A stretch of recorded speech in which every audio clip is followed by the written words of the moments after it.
I'm here today with Kevin Cinder of Kake Multimedia, and I appreciate, Kevin, you being here today. And I've asked Kevin to join me because, as you know, I'm technology not very capable, so I look to him for his guidance and wisdom in helping me with websites and some other stuff, podcasting.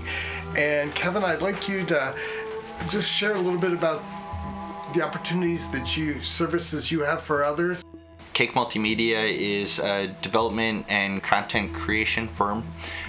We also do quite a bit of business consulting, just because of the extent at which the systems company use really affect their growth and their success. So, as far as system development, we build everything from e-commerce systems to just simple consultant websites, all the way to organizational management systems that can manage everything from user memberships and membership payments to full and closed social environments. So as far as what we make, we're kind of all over the place.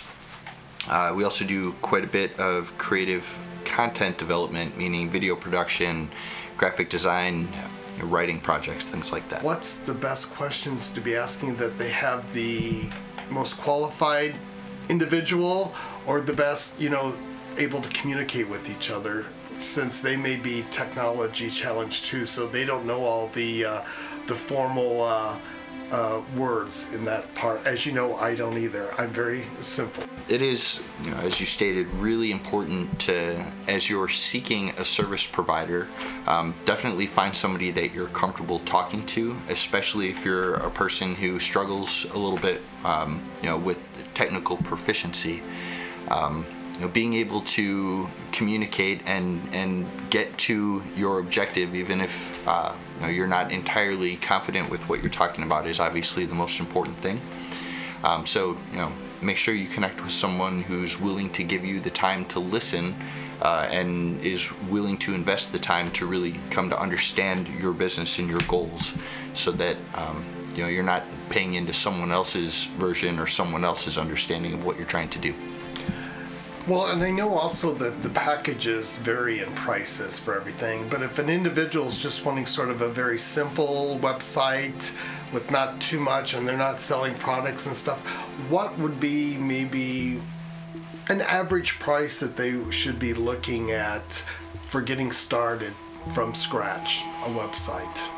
That really kind of depends on your objectives and how much work you need your website to do for you. In those cases, if you need to get started on a free platform, you can certainly do that. My advice in that kind of scenario is be careful how far you grow into a platform that has limits. I enjoy the challenge of trying to create solutions that are right for any client in any given budget. That being said, if you want your website to do work for you, just like anything else in the world, you should expect to invest reasonably into it. What would be the minimum that an individual needs to be looking for into the website to have someone like you build it from design? What should they be thinking of? Like, homepage, a couple of other pages, an about themselves or the company page. What should be the sort of minimum that they need to be thinking about when starting? Once again, that kind of varies. We've built very effective websites that were a single page, and met the objective of the client. I have a client right now that has something more along the lines of 3,000 pages in his website. He's very well SEO'd. So, once again, it really kind of depends on the objective and purpose of the website, but truthfully, content is the leader and typically the determining factor in how many pages or how deep we need to build into a website. And really, that's where I encourage clients to start is write your story, and we'll convert that into the appropriate web page to tell your story. Can you think of, right off the top of your head, any project that you had that you felt was an awesome project to be able to do, or one that was really challenging for you, and what that might be like.